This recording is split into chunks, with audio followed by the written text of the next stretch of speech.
Bien, mis hermanos, benditos los que vienen a este tema de hoy en este culto virtual en vivo, a las casas de restauración, mis bendiciones, y también para mis hermanos que ahí en el YouTube y en el Facebook les estamos grabando este video. Bien. Antes de iniciar, hoy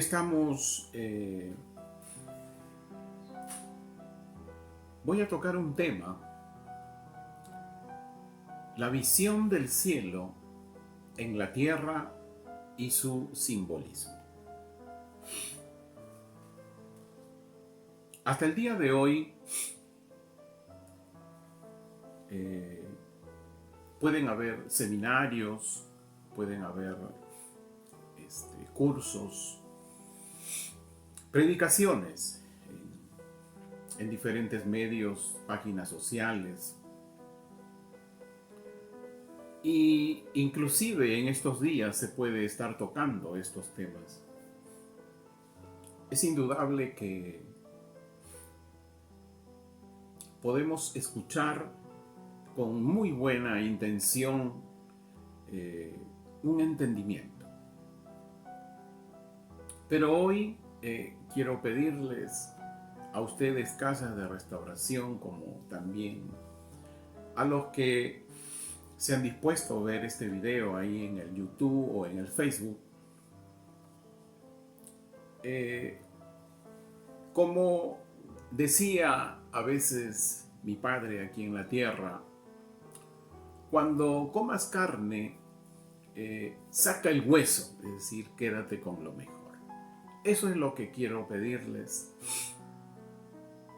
que lo que hubieran escuchado, especialmente a mis hermanos del video, porque aquí en Casas de Restauración les puedo decir, todo tiene su momento y su tiempo, pues este fue el momento en que comparto con ustedes el libro de Apocalipsis en un entendimiento que muy pocas veces es compartido, porque tiene mucho simbolismo. Entonces, la gran mayoría de los seminarios, seminaristas, predicadores, maestros, recurren a estudios que ya se han realizado o los que les enseñaron o hacen una investigación.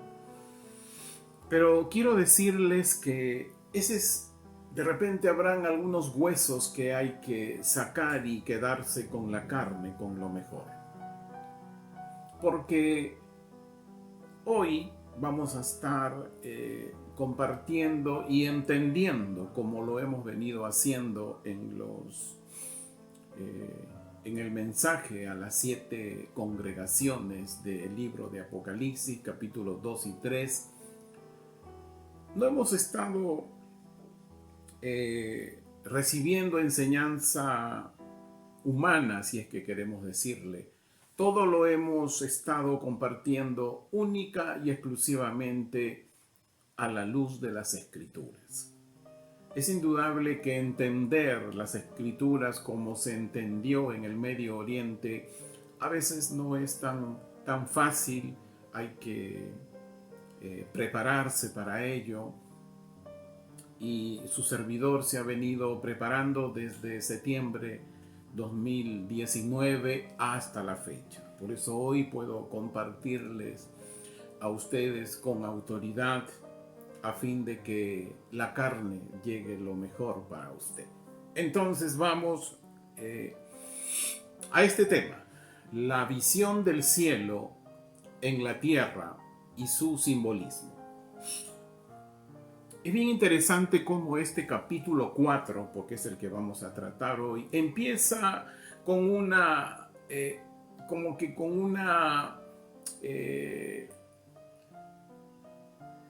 afirmación, ¿no? Y un llamado. Después de estas cosas miré. El apóstol Juan, después ¿de qué cosas está hablando? O sea, después de estas cosas miré. Se refiere indudablemente al mensaje que se dio a las 7 congregaciones del capítulo 2 y 3. Ahí había un llamado que vamos a tener que tener muy en cuenta a partir de hoy, porque el mensaje concluye con un llamado que dice: al que venciere. Es decir, al que persevere, será salvo. Entonces, ¿por qué este llamado? ¿Por qué? ¿Qué cosa hay que vencer? ¿Por qué hay que perseverar en medio? Porque vencer habla de estar en un momento, y no en un momento de paz. Habla de que yo tengo que vencer, ¿no? Eso es el llamado que hace el Señor Jesucristo a estas 7 congregaciones. Y ese llamado es hasta el día de hoy. Entonces, vamos a ver este capítulo 4, que tiene mucho simbolismo, y no necesitamos recurrir a ninguna enseñanza humana ni de cualquier siglo. Vamos a nosotros a entenderlo a la luz de las Escrituras. Entonces, sáquese el hueso y quédese con la carne. El capítulo 4, para que usted sepa, y el 5, que trataremos el próximo domingo, en sí son uno solo, ¿no? ¿Y dónde sucede esta visión? El capítulo 2 y 3, Juan nos indica, este libro de Apocalipsis, en el capítulo 1, que Juan estaba en el Espíritu. Él estaba en el Espíritu, es decir, él no había sido arrebatado, como a veces se puede enseñar. Él permanecía en la tierra, pero en el Espíritu fue llevado al cielo, en este caso. En el caso del capítulo 4. Entonces, este capítulo 4, ¿no? Tiene 2 partes. Lo hemos clasificado en 2 partes. Los primeros 6 versículos, del 1 al 6 del capítulo 4, es la visión del trono de Dios. Y a partir del 7 al 11 es la adoración celestial. Vamos entonces a la primera parte, la visión del trono de Dios. Ya les dije, tenga su Biblia a la mano. A partir del 4 usted va a tener que tener su Biblia física. Si lo tiene usted en el mismo equipo que está conectándose con nosotros, busque usted un segundo celular si es que tiene una Biblia digital ahí, o tenga su Biblia física a la mano. Vamos entonces a Apocalipsis capítulo 4 y vamos a leer los 6 primeros versículos, pero he creído por conveniente, a fin de no leerlo, sino ir tratando versículo por versículo. Usted, si gusta, lo puede leer ya después del culto de una manera correlativa, pero hoy quiero comenzar a tratar, y tenemos que ir más allá de lo que nos revela este versículo 1, y sobre todo resaltar lo que el Señor Jesucristo le está diciendo al apóstol Juan ahí en el capítulo 1: sube acá. Y a veces dice, se subió, fue arrebatado. No fue arrebatado. Él estaba en el Espíritu. Fue en el Espíritu que Él subió a fin de que se le muestre las cosas que deben acontecer después de estas, es decir, después del gran llamado, ¿no? Del gran llamado que el Señor Jesucristo hizo a las 7 congregaciones. Vamos entonces al versículo 1. ¿Qué dice el versículo 1? Tenga usted su Biblia allí.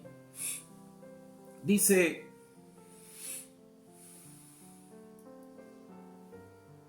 inmediatamente estuve en el Espíritu.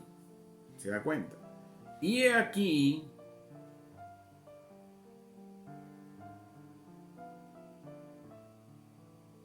no, disculpen hermanos amados, disculpen, estoy viendo un poquito mal.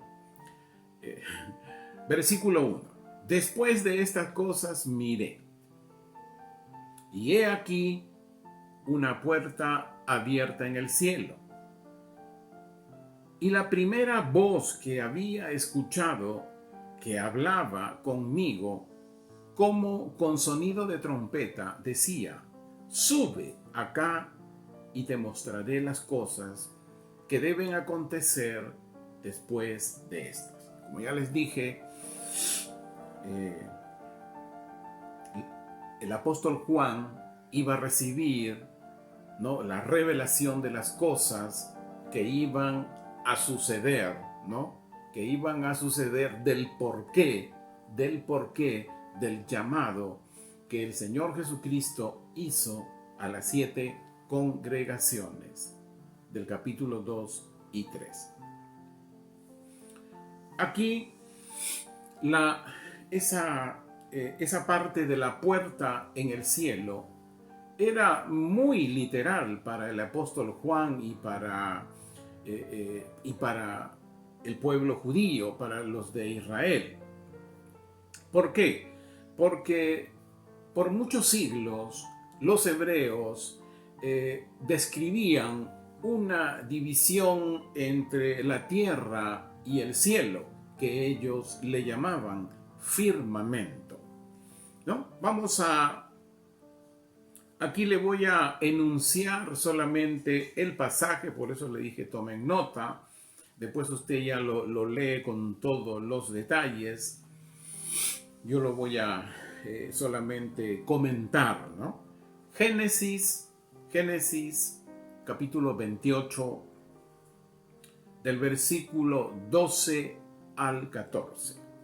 Génesis 28, 12 al 14. Aquí Jacob tuvo un sueño. Y en ese sueño él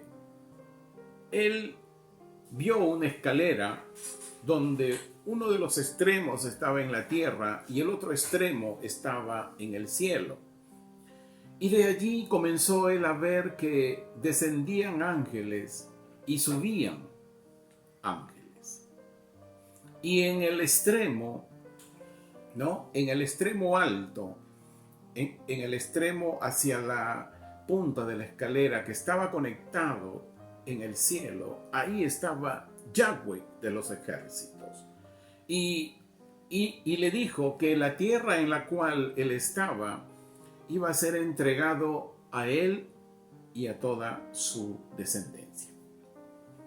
Pero es bien importante lo que dice en Génesis 28, en el mismo capítulo, pero en los versículos 16 y 17, eso sí se los voy a leer. Génesis 28, 16, 17. Y Jacob despertó de su sueño y dijo: ciertamente Yahweh está en este lugar, y no lo sabía. Entonces Jacob se atemorizó en gran manera y dijo: cuán imponente es este lugar donde él estaba, este lugar hoy. Esto no es otra cosa que la casa de Dios, y esta es la puerta del cielo. Es que el lugar donde él estaba acostado, Dios se lo iba a entregar a él y a toda su descendencia, lo que hoy viene a ser Israel. Es decir, hasta el día de hoy, Israel es que casa de Dios y puerta del cielo. ¡Aleluya! Aquí estamos viendo que Jacob no fue arrebatado. Él vio en sueño. Es lo mismo que Juan no fue arrebatado, pero a veces muchos afirman que él estaba, pero él estaba en el espíritu. Ismael, él lo dijo en Apocalipsis 1:10, tome nota ahí, 1:10, dice: yo estaba en el espíritu en el día del Señor. Vamos entonces, estamos entrando ya a una parte que, esto se lo puedo decir, no hay ningún seminario, al menos aquí en Occidente, que yo haya escuchado, que lo enseñe conforme a las Escrituras, y sobre todo en el contexto hebreo que se debe entender. Porque hay que conocer la cultura, o ir conociendo al menos la cultura del Medio Oriente. Vamos a entrar a unos simbolismos. Por eso le pido que en este momento no se desconecte, no se distraiga. Es muy importante que tenga usted su Biblia al costado de su conexión virtual. Versículo 3. Y el que estaba sentado tenía aspecto semejante al de una piedra de jaspe, de sardio y de un arco iris que estaba alrededor del trono, con aspecto como de esmeralda.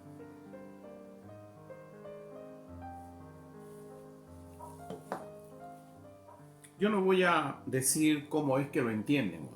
Yo lo voy a compartir con ustedes tal y como está en las Escrituras, pero entendiendo la cultura del Medio Oriente, es decir, la cultura hebrea. Quiero partir a través de una palabra que está en el diccionario de la lengua española, la palabra merismo. De repente no es muy familiar para usted esta palabra merismo.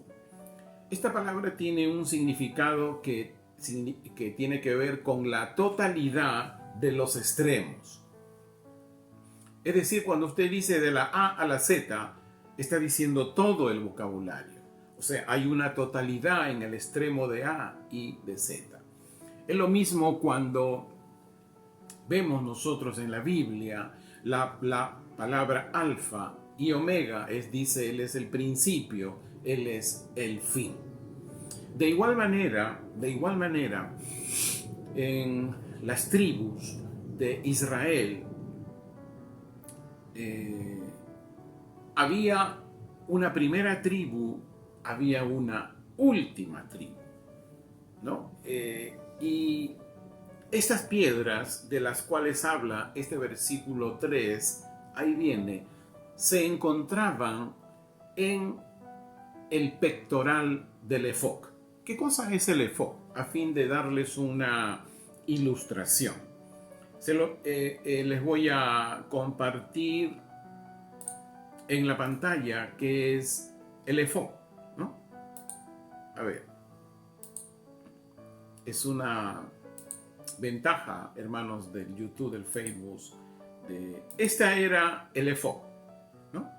Este es el efod del sacerdote principal del templo, tanto en el primero como en el segundo templo. Y este pectoral que usted ve aquí, aquí estaban 12 piedras que representaban a las 12 tribus de Israel, ¿no? Más o menos les voy a mostrar ese pectoral. Aquí hemos bajado, ¿no?, para poder compartir con ustedes. Aquí están. Estas eran las 12 piedras que estaban en el pectoral del sacerdote, tanto en el primer templo como en el segundo templo.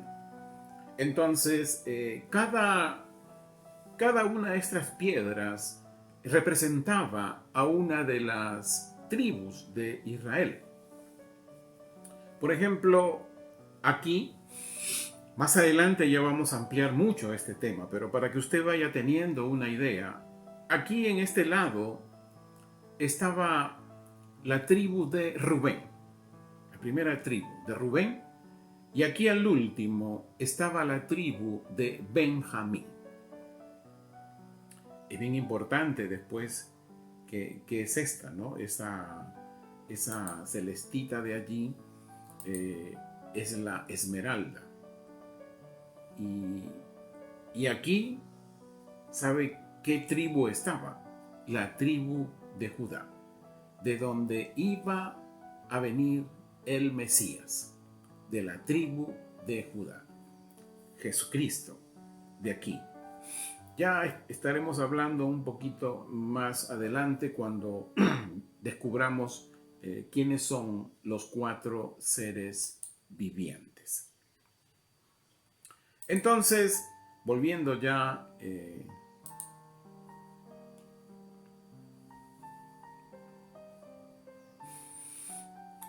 vamos entonces al versículo 4. Versículo 4. Había también alrededor del trono 24 tronos, y en los tronos estaban sentados 24 ancianos, vestidos con vestiduras blancas, y tenían sobre sus cabezas coronas de oro. Los seminarios, los cursos, los pastores, muchos predicadores de hoy, con muchos seguidores, cuando tocan este tema, el capítulo 4 y este versículo 4, enseñan que esos 24 tronos eran para 24 ancianos que correspondían, dice, a las 12 tribus de Israel y los 12 apóstoles. Esa es la enseñanza, ese podríamos decir el huesito, pero vamos a quedarnos con la carne mejor. ¿Será así esto? Como les digo y vuelvo a repetir, esto no es esto que les voy a enseñar, no es según el teólogo tal, de tal siglo, no, hermano amado, no es según seminario tal, o sea, en pocas palabras, no es según el hombre. Vamos a ver qué dice la Escritura. ¿Será así que son las tribus de Israel y los apóstoles? Les dije que tengan su Biblia a la mano, porque aquí es donde usted va a tener usted una revelación de quiénes son estos 24 ancianos. y cómo lo encontramos en la Escritura. Vamos entonces a Primera de Crónicas y usted se va a fascinar después quiénes son. ¿Sabe por qué le digo esto? Porque en este mes de marzo termino el capítulo 5 y Dios realmente es extraordinario. Yo le agradezco, le doy toda honra a Él, es digno de mi adoración y de mis alabanzas y de las glorias. Porque en el mes de abril, el primer domingo, vamos a enseñar el capítulo 6. Y el capítulo 6 es el capítulo más leído, enseñado, cuando es el tema de el arrebato de los creyentes. ¿Será así realmente? No, dejémoslo para ese momento. Pero vamos, y es muy importante por eso que usted entienda hoy quiénes son estos 24 ancianos. Primera de Crónicas, capítulo 4, versículo 3 al 19. No lo voy a leer, se lo voy a dejar a usted, pero le voy a enunciar qué cosa hay allí. David organizó a los sacerdotes. Entonces, como Aarón, 2 hijos murieron anteriormente y 2 quedaron vivos en ese tiempo, entonces ellos iban a ser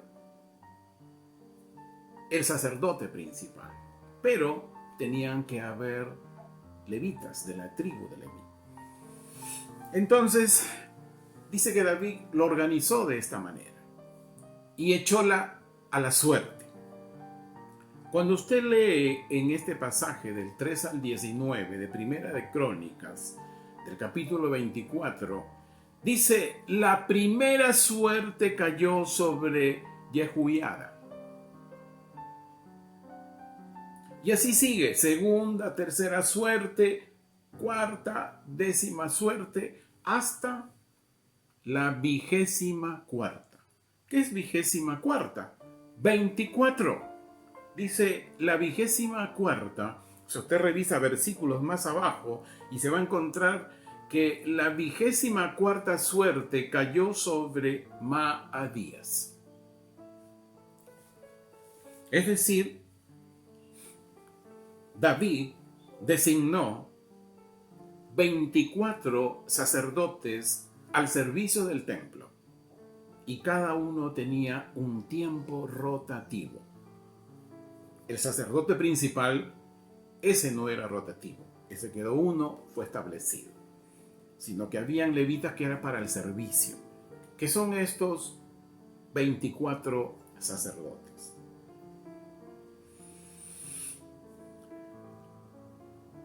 Hermano amado, agárrese usted.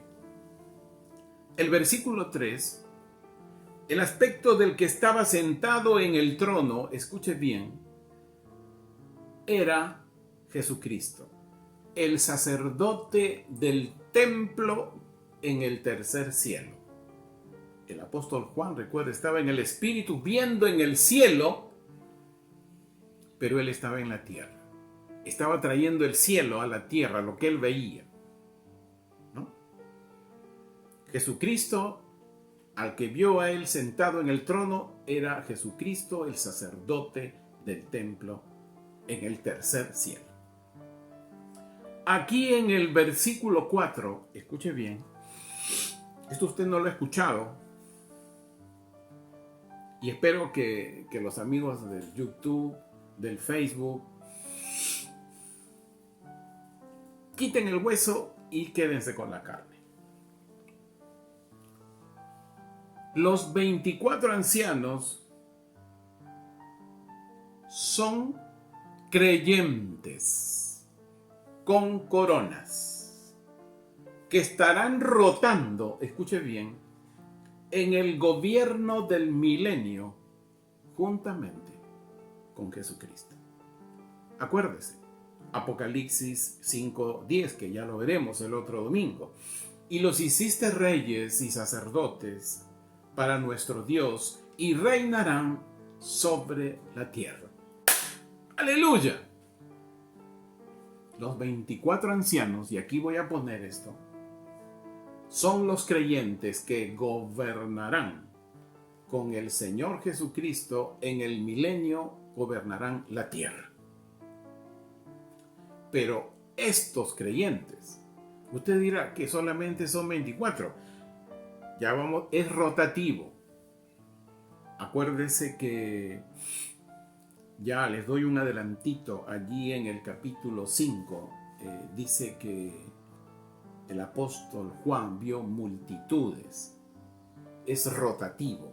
O sea, creyentes van a ir rotando en el gobierno del milenio juntamente con Jesucristo. ¿Quiénes serán? Hermano amado, ¿quiénes son? Los que vencieron y perseveraron. Ahí no me lo dejo, porque hay una tercera. Eso ya lo sabremos en el capítulo 6, cuando tratemos. ¿Ok? Estamos entonces, ya usted sabe quiénes son los 24 ancianos. Vamos al versículo 5. Uy, aquí vamos a destapar algo también. Y dice, versículo 5. Y del trono surgían relámpagos y estruendo de truenos. Y delante de su trono había 7 lámparas de fuego, ardiendo, las cuales son los 7 espíritus de Dios.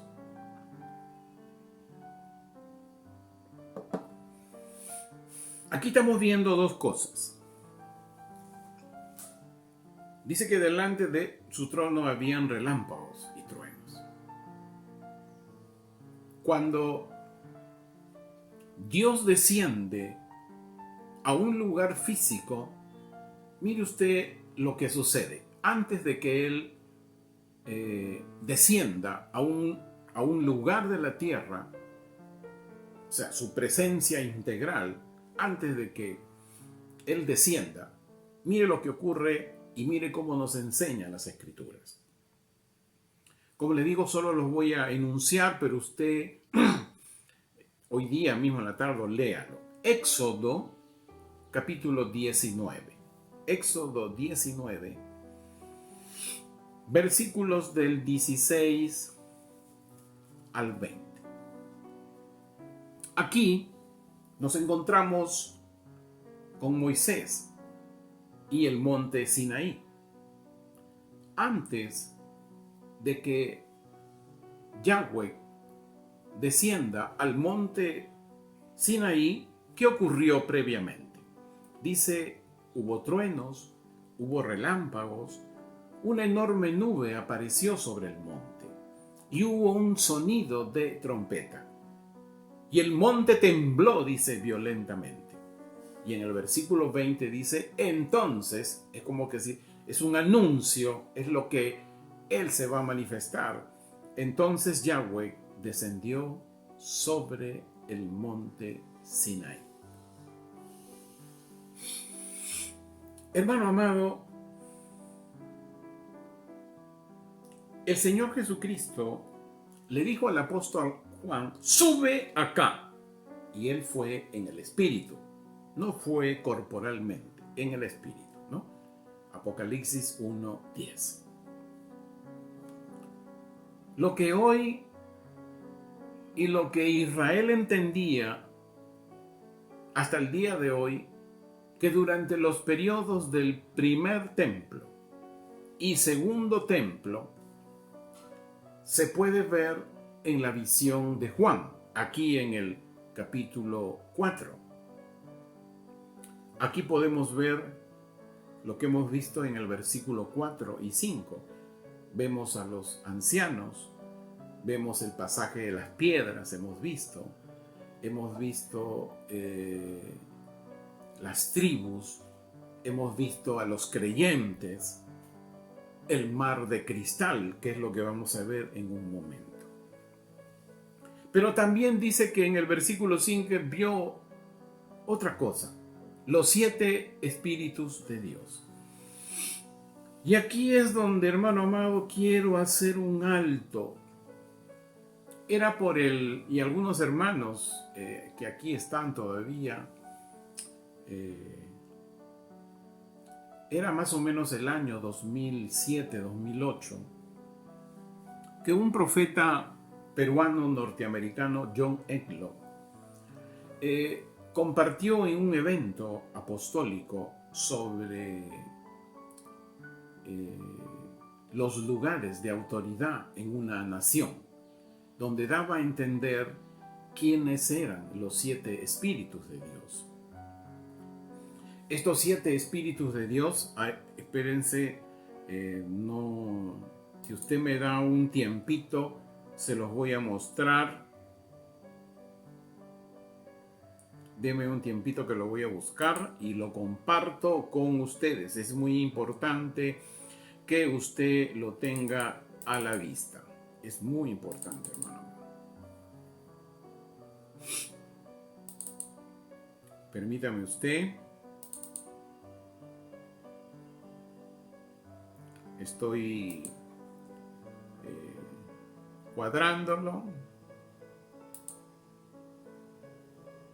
para que usted lo tenga a la vista. Ya, se los voy a compartir. Para muchos ya es familiar esto. Son los beneficios, hermanos, del YouTube, del Facebook, de los cultos en vivo, donde puedo compartir pantalla. Entonces, esos 7 espíritus que están en Apocalipsis 12 y aquí en este versículo 4, de 4, ¿no? 4, 5, disculpe, hermano, 5. Versículo 5 del capítulo 4, también está en el capítulo 5, versículo 12, ahí está muy amplio. ¿Qué es lo que representaba, según este profeta peruano norteamericano nos compartió allí? E inclusive dice que cuando él lo compartió en Centroamérica, en Costa Rica, en Guatemala, dice que se fue la luz en plena conferencia a fin de que los hermanos de ahí, de esos lugares, no lo sepan. Pero gracias al Señor que cuando estuvo por aquí, por Perú, en esos años que le digo, 2007, 2008 aproximadamente, él habló de estos temas, que una nación y una familia tiene lugares de autoridad, ¿no? Y esos lugares de autoridad, nosotros sabemos que el fundamento de una nación, de una sociedad, es la familia. Es decir, cada familia debería tener también lugares de autoridad, ¿no? Y ahí era el contraste de Josué 3:10, es decir, de esos espíritus cananeos, ¿no? que los estoy mostrando aquí. También esos espíritus cananeos, cada uno de ellos, cuando uno revisa en el original qué es lo que representaba, y ahí vemos que representaban una diversidad de cosas feas. Por eso yo le digo, son los feos, ¿no? Entonces, estos espíritus, estos 7 espíritus en sí, en el capítulo 5 nos enseña, dice que fueron enviados a la tierra, no dice que serán enviados, sino que fueron enviados. Y en ese tiempo, cuando se nos ministró eso, todavía no había mucha frescura, pero tendríamos la revelación. Es indudable que hoy la Iglesia Apostólica de Restauración, porque esto no ha sido una revelación que hemos recibido, esto lo recibió el profeta John Englo, pero en la medida de que han ido pasando los años, el Señor ha sido bondadoso y nos ha venido trayendo más luz de esto. Entonces, toda familia debe de tener estos lugares de autoridad que son bien familiares, ¿no? Gobierno, o sea, de los padres, economía, diversiones, educación, familia, iglesia, comunicaciones, ¿no? Es decir, cada uno de estos espíritus que tienen su nombre en Apocalipsis 5:12 representaban cada uno de estos lugares y puertas de autoridad. Es decir, la familia, y eso lo hemos visto justamente el año pasado, en los meses de octubre, noviembre, en cuando tocábamos arrepentimiento, Espíritu Santo y fuego, ¿no? Ahí hablábamos justamente que una familia debe restaurar estas puestas de autoridad para que haya un buen gobierno, haya buena economía, se sepan divertir, para que la educación sea buena, para que en la familia no haya mucho rechazo, para que la iglesia realmente adore y para que la comunicación sea el evangelio, ¿no? Eso no es que solamente una nación debe de restaurarlo, cada familia, usted como familia, yo como familia, igual. Si usted me pregunta, ¿ya se restauró todos los lugares, hermano amado? Tengo la convicción que estos 7 lugares aquí en mi hogar están restaurados. Esa es la convicción. ¿Por qué? Porque hay una puerta abierta, hermano amado. Nadie puede hablar sin autoridad. Y les doy otra frescura, y eso lo vamos a estar tratando seguramente un poco más adelante. Cuando usted se acuerda ahí en Mateo 16, cuando el Señor Jesús estaba preguntando a sus discípulos y qué dicen de él y quién era él, y de pronto en todo ese diálogo que tuvo con Pedro le dijo: y yo te daré las llaves del reino. Para mí hasta ahora siempre ha sido una inquietud eso. Hay muchas revelaciones que dice que las llaves del reino son las revelaciones, pero ¿sabe qué, amado hermano? Cuando uno toca y tenemos una puerta abierta que el Señor Jesucristo nos da para hallar pastos, he llegado a la conclusión que estas llaves del reino están en relación a los 7 espíritus de Dios. Porque acuérdense lo que hemos visto hace un rato, que los 7 espíritus de Dios, ¿no?, son lugares de autoridad que se deben posesionar en cada familia. No es que van a haber un montonón de espíritus de Dios, de estos 7 espíritus. Acuérdese que el Espíritu de Dios es omnisciente, es omnipresente, Él está en todo lugar. Así que estos 7 espíritus están, cada uno de ellos, en todo lugar, porque han sido enviados a la tierra. ¿Con qué finalidad? De que tenga las llaves del reino. ¿Cuáles las llaves del reino? Justamente abrir ese lugar de autoridad y permitir que los 7 espíritus ingresen a cada familia. Pero para eso no es ya hago mi acto profético, tomo la llavecita, que venga el espíritu tal. No, hermano amado, eso lo hemos enseñado cómo es todo un proceso, y lo hemos enseñado cuando ahí, si usted tiene tiempo, vaya y revise esas predicaciones de arrepentimiento, Espíritu Santo y fuego, que fueron varias sesiones, creo que un par de meses, y siempre hay un motivo, ¿no? Entonces esto estaremos viéndolo un poquito más adelante, ya de una manera más directa. Vamos al versículo 6. Versículo 6. Dice: frente al trono había como un mar de vidrio. Échele ahí, resáltelo, mar de vidrio, semejante al cristal. Usted dirá, un mar de vidrio, ¿y dónde están las olas? Ahí vamos a ir. Y en medio del trono, alrededor de él y ante el trono, había 4 criaturas vivientes, llenas de ojos por delante y por detrás.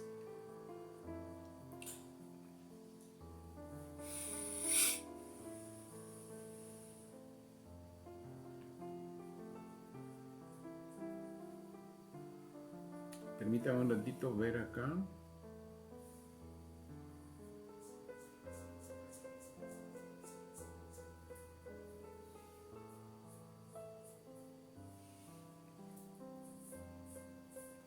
Ok.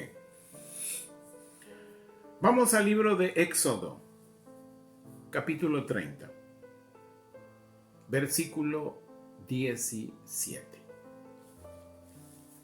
No lo voy a enunciar, léalo usted con mucho detenimiento, pero sí le voy a decir qué estaba pasando aquí.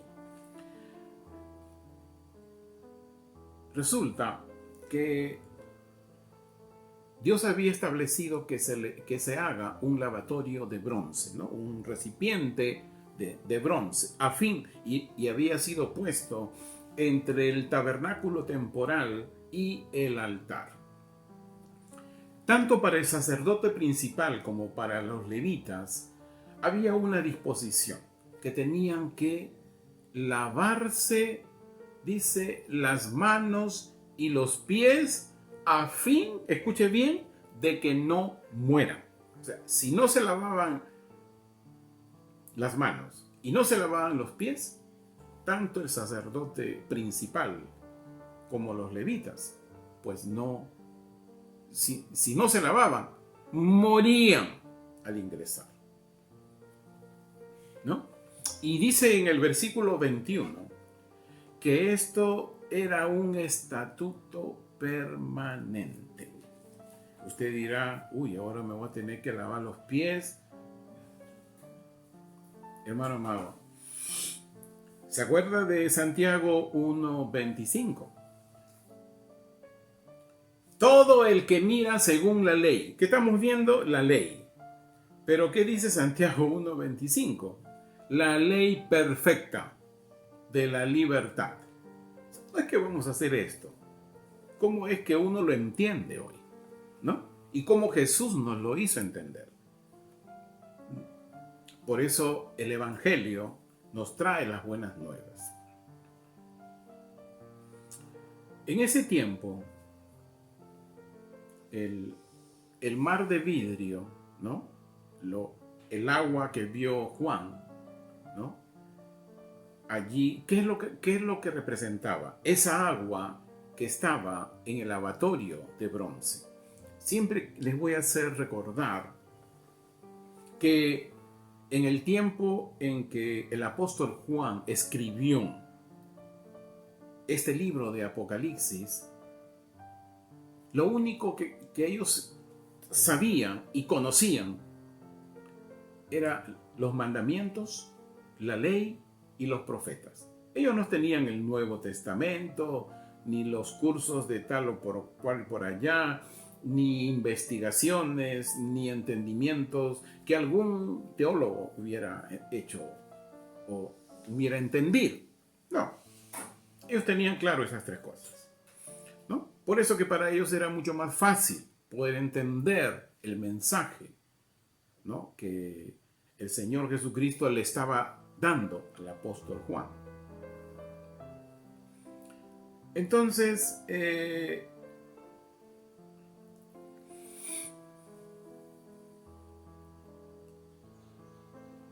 ese tiempo, Juan tenía el concepto de mar, no como el hoy nosotros tenemos el concepto de mar. Cuando usted piensa en mar, ¿qué piensa? Bueno, olas, ¿no? Arenas, piedras, según el momento. Pero el judío no tenía ese concepto. Era muy diferente. Para ellos el mar era Galilea, que era un lago. Ahí no había olas, ¿no? No había arena, ¿no? Entonces, eso es lo que quisiera que usted... Por eso habla de un mar de cristal, ¿no? Un mar de vidrio, o sea, un mar sin movimiento, como él lo entendía, porque el apóstol Juan había estado juntamente con el Señor Jesús en Galilea, en el mar de Galilea, en el lago, es un lago. Pero, ¿qué hizo Jesús? Y es allí, esto sí lo voy a leer, mire usted, es bien interesante esto.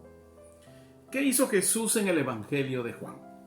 Vamos al Evangelio de Juan. Busque usted el capítulo 13.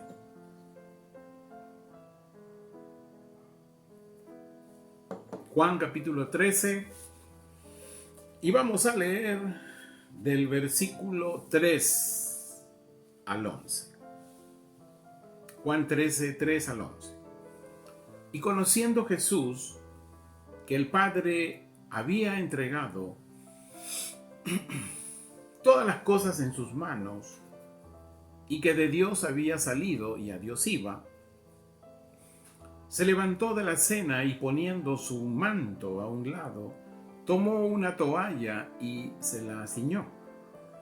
Luego vació agua en una vasija y empezó a lavar los pies de sus discípulos y a secárselos con la toalla con la cual se había ceñido. Pero cuando llegó a Simón, es decir, a Pedro, Cefas, este le dijo: ¿tú me lavas los pies a mí, mi Señor? Se preguntó, ¿qué está pasando aquí? Jesús le contestó, miren lo que le contestó, diciéndole: lo que yo hago ahora no lo entiendes, pero lo entenderás después. Simón Cefas, Pedro, le dijo: tú jamás me lavarás los pies. Jesús le dijo, mire lo que le dijo: si no te lavo, no tendrás parte conmigo. Es decir, si no te lavo, te mueres. Espiritualmente. Entonces Simón Cefas le dijo: lávame los pies, mi Señor, las manos, la cabeza. Y Jesús le dijo: el que se ha bañado no necesita lavarse, sino solamente los pies, porque todo está limpio. Ustedes están todos limpios, aunque no todos. Estaba hablando de Judas. Porque Jesús conocía al que lo iba a entregar, por eso dijo: no todos ustedes están limpios. Hemos visto el contraste del Antiguo Testamento, ¿no?, y del Nuevo Testamento. Hoy el judaísmo aplica, ¿no?, Éxodo 30 a la letra. Ese es judaísmo. Pero Jesús en Juan 13 nos da al judío mesiánico, ¿no?, que fue el apóstol Juan, un judío mesiánico. Ese es el verdadero judío mesiánico. Bueno, uno de los verdaderos, ¿no? El apóstol Pablo y otros fueron muchos. ¿Qué estaba diciendo aquí? Como en Éxodo, el sacerdote tenía, y los levitas, que lavarse los pies y las manos para no perecer, es que iban a ingresar el sacerdote principal, al altar, a un lugar santo. Quiere decir que había un proceso de santificación. Por eso miren lo que dice el Evangelio. Juan capítulo 15. Tome nota. Juan capítulo 15, versículo 3. ¿Qué dice? Ustedes ya están limpios. ¿Por qué? Por la palabra que les he hablado. No se necesita una agüita y lavar los pies, ni lavar las manos. Es la palabra, es el maná escondido, como digo yo. Según lo que hemos estado viendo aquí en una de las congregaciones del libro de Apocalipsis, que se les dio el maná escondido, o para que tengan el maná escondido, que es la palabra revelada. Y eso es lo que limpia. Hermano amado, la Escritura no nos limpia. Lo que nos limpia es la palabra revelada. Es la revelación de la palabra. Eso es lo que hace crecer nuestra fe. Nosotros podemos leer toda la Escritura de Génesis hasta Apocalipsis. Pero eso no nos garantiza que tenemos una grande fe. Lo único que nos garantiza y lo cual nos limpia es la palabra revelada. El maná escondido. Ya les hablaba. Si ya estaban limpios por la palabra, como decía el Señor Jesús, el que se ha bañado no necesita lavarse sino solamente los pies. ¿A qué se refería de los pies? ¿Por qué era importante los pies? Porque uno, como usted y yo, recibimos palabra revelada como lo vengo recibiendo y se lo vengo compartiendo a usted y a muchos. ¿Saben qué? Mejor no lo digo. Ahí lo dejo. Pero el tema no solo es recibir, no solo es estar limpios con la palabra, sino hay que, también dijo, lavarse los pies, sino que, si no te lavo, no tendrás parte conmigo. Si no le lavara los pies. Interesante. O sea, puedes recibir palabra revelada, podemos recibir la palabra revelada, pero si no calzamos nuestros pies, o sea, si no lo compartimos, si no lo damos, dice que no tendremos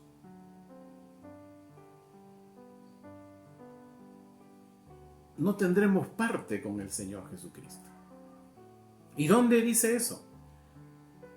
Hemos visto Juan, estamos viendo Juan 15:3, limpios por la palabra, pero ahora, ¿por qué es importante lavar nuestros pies? ¿Por qué es importante? ¿Con qué tenemos que calzar nuestros pies? Efesios 6:15. ¿Cuánto se ha leído, hermano? ¿Cuánto se ha leído?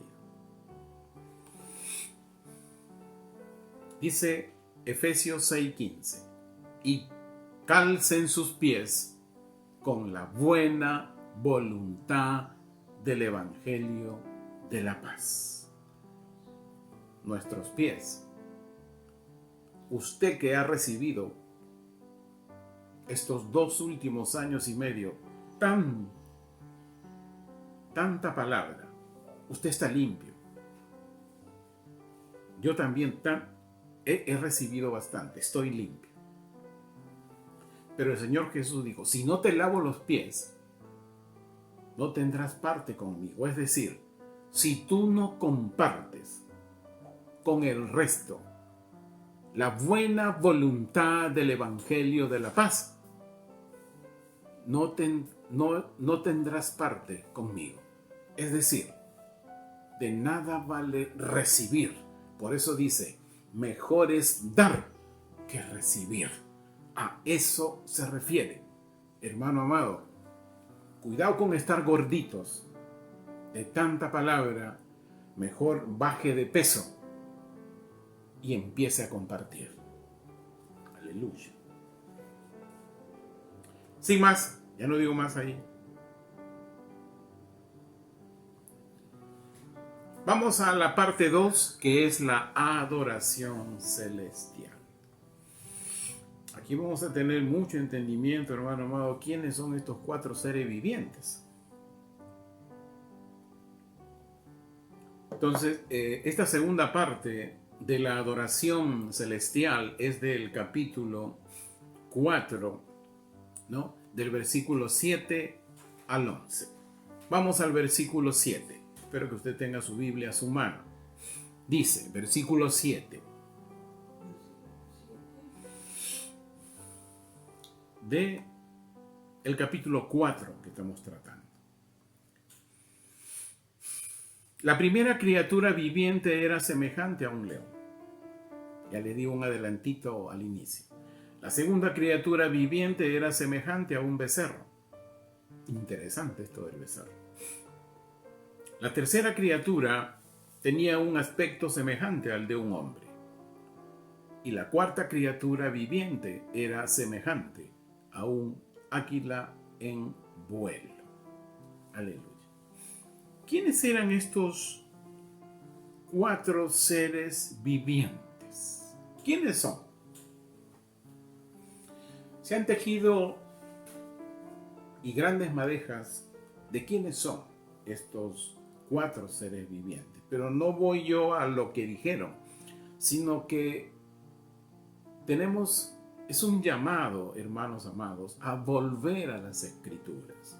No tenemos que ir al seminario tal, al curso tal, o a ver qué investigó el teólogo tal, o qué dice este teólogo. Hermano amado, tenemos que volver a las Escrituras. Escrituras. ¿Quiénes eran estos 4 seres vivientes? Vamos a Éxodo. Solamente les voy a enunciar los pasajes, usted léalo con toda tranquilidad. Solamente voy a resaltar lo que es afín, ¿no?, a esta práctica. Éxodo 28, del 15 al 22. Éxodo 28, del 15 al 21, disculpen, 21. Aquí, Moisés estaba recibiendo cómo iba a ser el pectoral del sacerdote en ese tiempo. Y hay toda una descripción ahí de piedras preciosas y cuántas piedras iban a estar en una hilera, ¿no?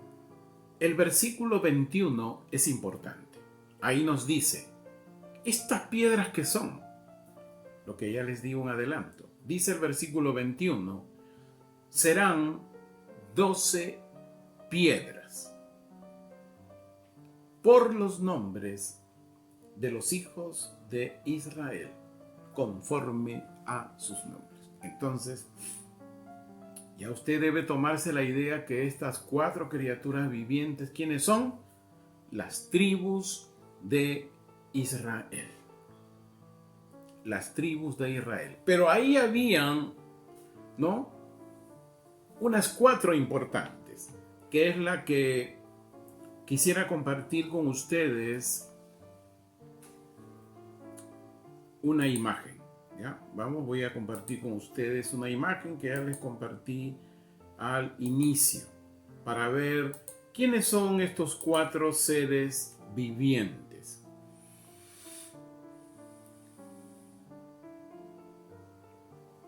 Listo. Cada una de las criaturas vivientes representaba a una tribu de Israel. Por ejemplo, el león, ¿no?, representaba a la tribu de Judá. Aquí está la tribu de Judá, ¿se acuerdan al principio? Que les dije, aquí estaba la tribu de Judá. Esta es la esmeralda, acuérdense de la piedrecita. El becerro, o sea, la primera tribu era Rubén. ¿Por qué el becerro? Esto me hizo acordar que en las fiestas, en las 3 principales, sobre todo, cuando el pueblo de Israel en esos días, y hasta el día de hoy para el tercer templo, que ese es otro tema, porque le voy adelantando que el tercer templo que ya está en diseño, el día que se levante, no va a tener poder, no va a haber gloria de Dios ahí, porque el templo somos nosotros, eso ya lo tenemos claro. Esta piedrecita de aquí era la tribu de Rubén, la primera, que era el becerro. Era la famosa, allá le llaman la vaca roja, ¿no? Por eso este colorcito. Es una historia todo eso de la vaca roja. Y este último de aquí era la tribu de Benjamín, ¿no? Benjamín, el águila, algo joven, ¿no? La tribu de Benjamín. Entonces, y fíjese usted, este que está aquí era la tribu de Efraín, que era el hombre, ¿no? Lo que habla allí en este pasaje que estamos viendo, ¿no?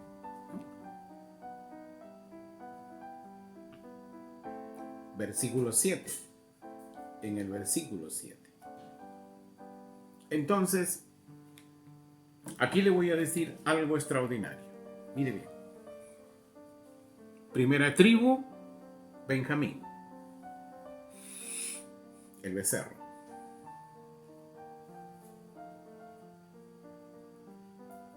La tribu de Judá, la tribu de Benjamín y la tribu de Efraín, ¿no? El hombre, aquí el águila. Y esta de acá era la tribu de Judá.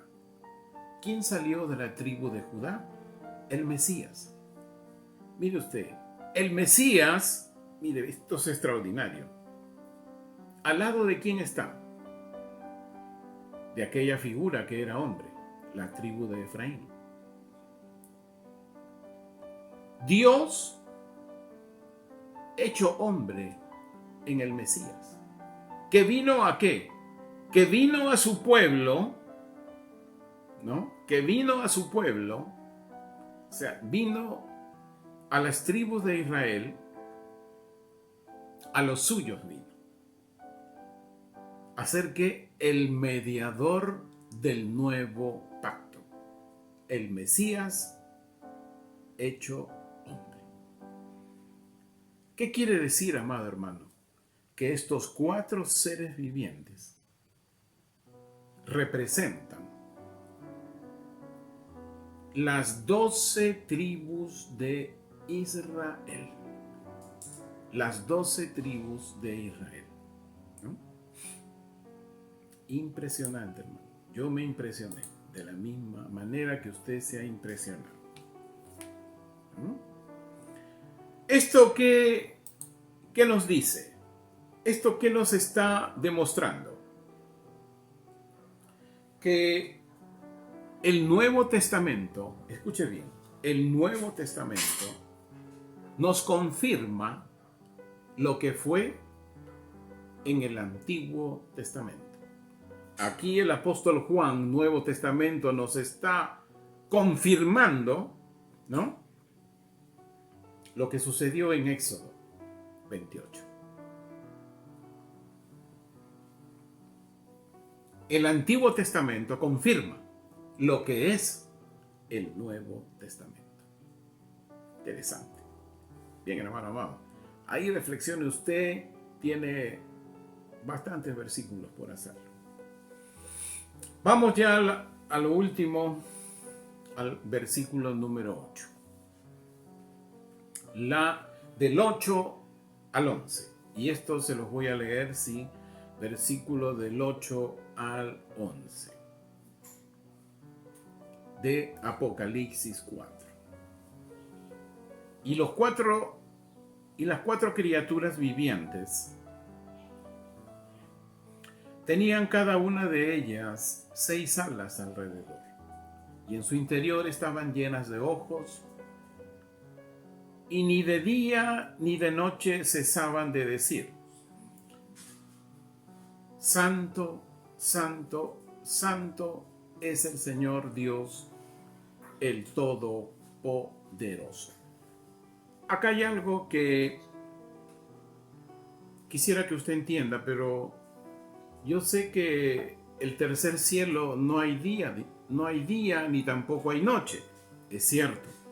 Lo que pasa es que el apóstol Juan, él estaba aquí en la tierra, pero en el espíritu estaba en el cielo y estaba recibiendo. Y él a fin de que quienes leyeran esto sepan que las 24 horas, o sea, en todo momento, había adoración. y decían: Santo, santo, santo es el Señor Dios, el Todopoderoso, el que era, el que es y el que ha de venir.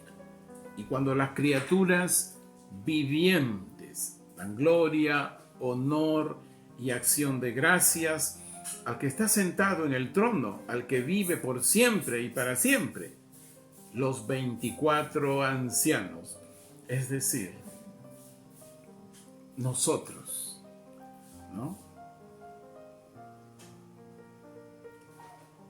se postraban delante del que está sentado en el trono y adoran al que vive por siempre y para siempre, poniendo sus coronas ante el trono y diciendo: digno eres tú, Señor y Dios nuestro, santo, de recibir la gloria, el honor, el poder, porque tú has creado todas las cosas y por ti existen, y por tu voluntad han llegado a ser y fueron creadas.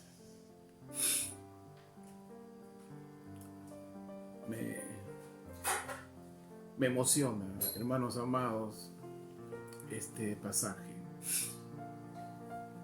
Y saber ahora quiénes son los 4 seres vivientes, quiénes son los 24 ancianos. ¿Cómo no adorarle? ¿Cómo no hacer que nuestro cuerpo sea el templo del Espíritu Santo? ¿Cómo no hacerlo? ¿Cómo no hacer daño a nuestro cuerpo? Porque así continúa en el 17 de 1 Corintios 3, que no podemos hacer daño a nuestro cuerpo, no podemos hacerle daño con filosofías, con pronunciamientos humanos. Tenemos que cuidar nuestro cuerpo. ¿Cómo no adorarle? Miren, Isaías 53, 4 al 6. Ustedes sabían que para el pueblo, para el judaísmo, el capítulo y versículos prohibidos es este que les voy a leer. Ellos lo tienen prohibido, no lo enseñan. Ellos piensan que este capítulo habla de Israel, porque si dijeran lo contrario, serían culpables de por qué el pueblo judío, aún en su mayoría, no acepta al Mesías. Pero vamos, Isaías 53, versículo del 4 al 6. Disculpe, hermano, pero me emociona esto, saber, y ahora usted lo sabe. No se imagina cuando yo lo recibí, este entendimiento.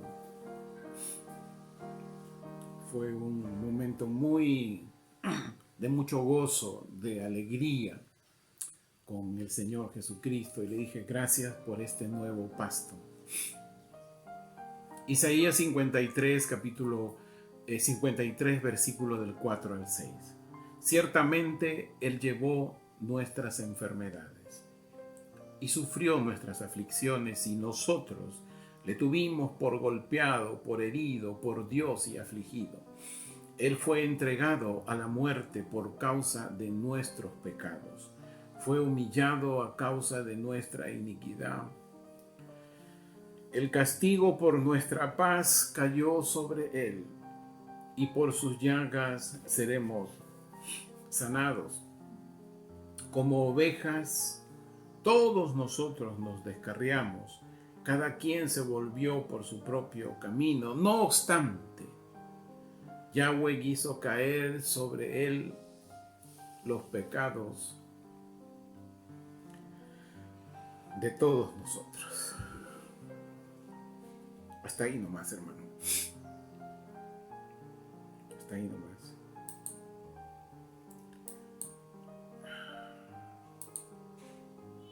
Hasta ahí nomás.